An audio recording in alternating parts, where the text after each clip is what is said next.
Ngiyabona nami inkosi yami kuthiwa bengumuhle njengolunti. Nami vele kodwa guys mase sikhuluma iqiniso nami ngangiyosaba ukulwa.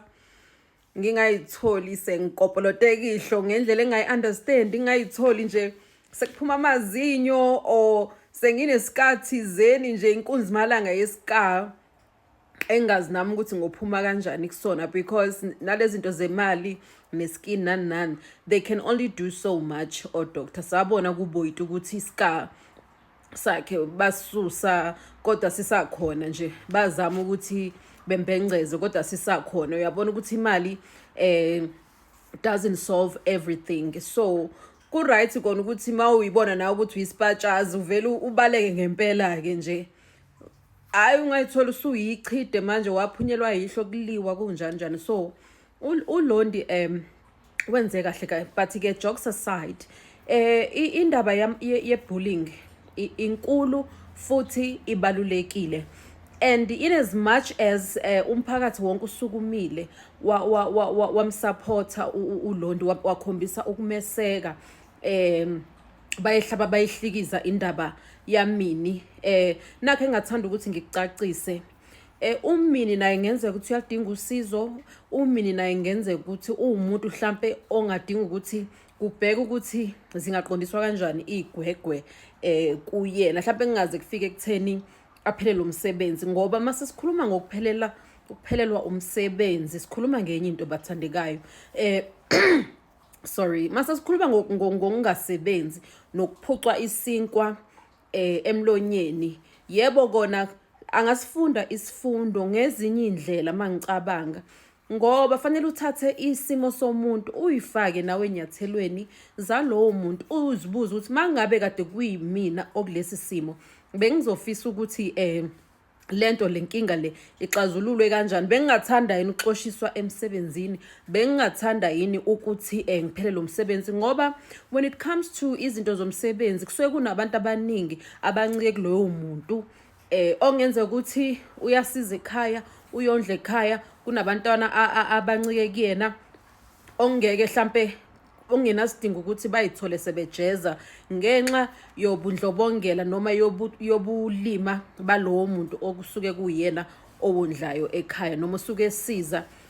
Angithandi ngempela ukuthi ngicabanga ukuthi khona imigudu engalandelelwa ngaphambi kokuthi kuze kufike ekutheni kuthiwa umuntu akaphelelwe umsebenzi noma axoshiswe emsebenzini. Ngiyacabanga ukuthi ngingazanywa ezinye izinto zokuqondiswa igwegwe o nje ubulungiswa obuthile, uyabo. And mase sikhuluma ngebullying, ibullying iyinto ebalekile futhi ngizothanda ukuthi singagxili kakhulu kwi-violence ukuthi umuntu uyibhuli ngoba uyalwa noma uthanda ukushaya noma uyahlokolozana ngemino esiphongweni.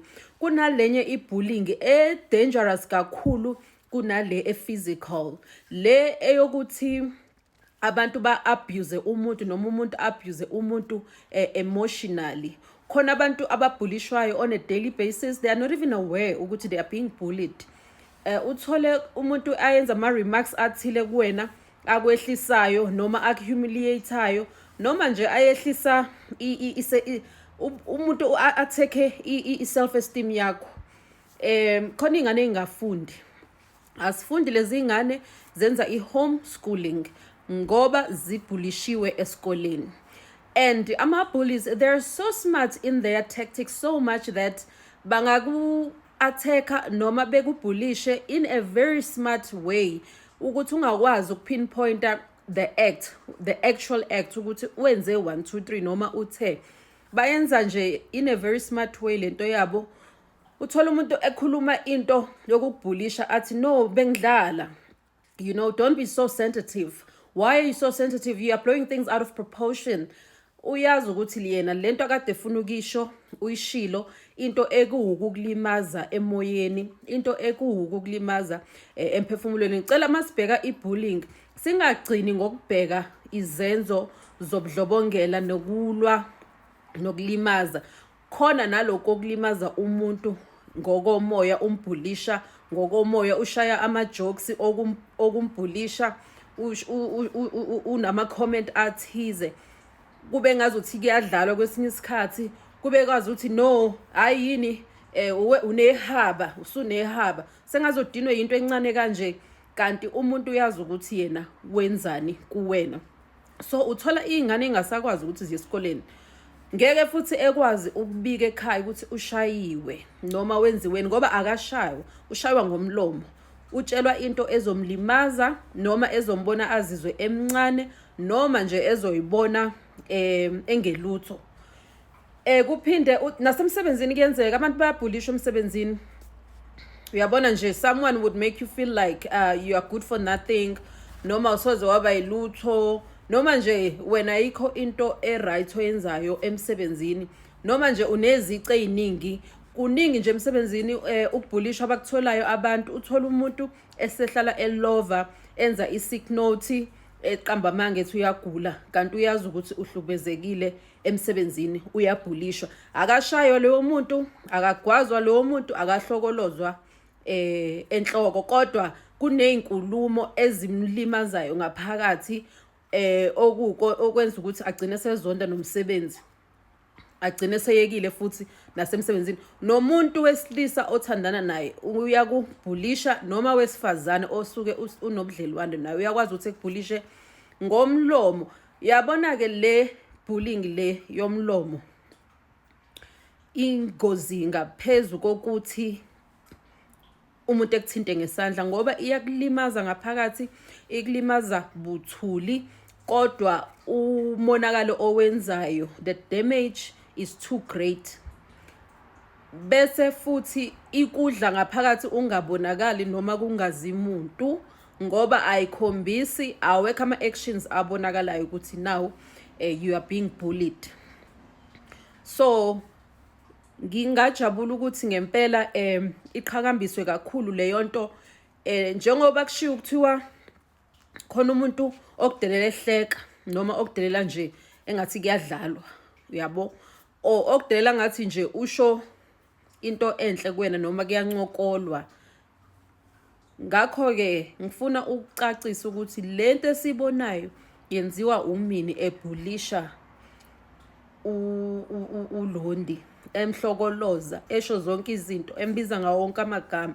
Akupheleli lapho, akupheleli lapho.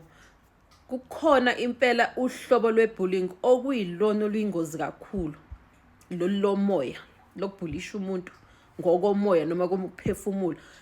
Abanye baze bahambe in groups, they bully people behamaqembu, behlangane. Kune-target, kuyaziwa ukuthi ubani i-target, ubani ozobhulishwa, ubani ozokwenziwa 1 2 3, kuzothiwani kuyena. Ngizofike ngithi mina, wena uzothi, mina ngizothi, wena uzothi. Na into enkulu kakhulu neyingozi kakhulu. Uthola umuntu eyilengisile, awazi ukuthi uyilengiseleni, kanti khona lo muntu lo obenamazwi okumconvince ukuthi akayilutho, akasoze alungelwa ilutho, akayindawo, akayinto yalutho nje emhlabeni. Ngoba phela i-bullying kahle kahle egcineni kosuku i-target kumele izibone ingelutho, ihumilele, iphoxekile nje.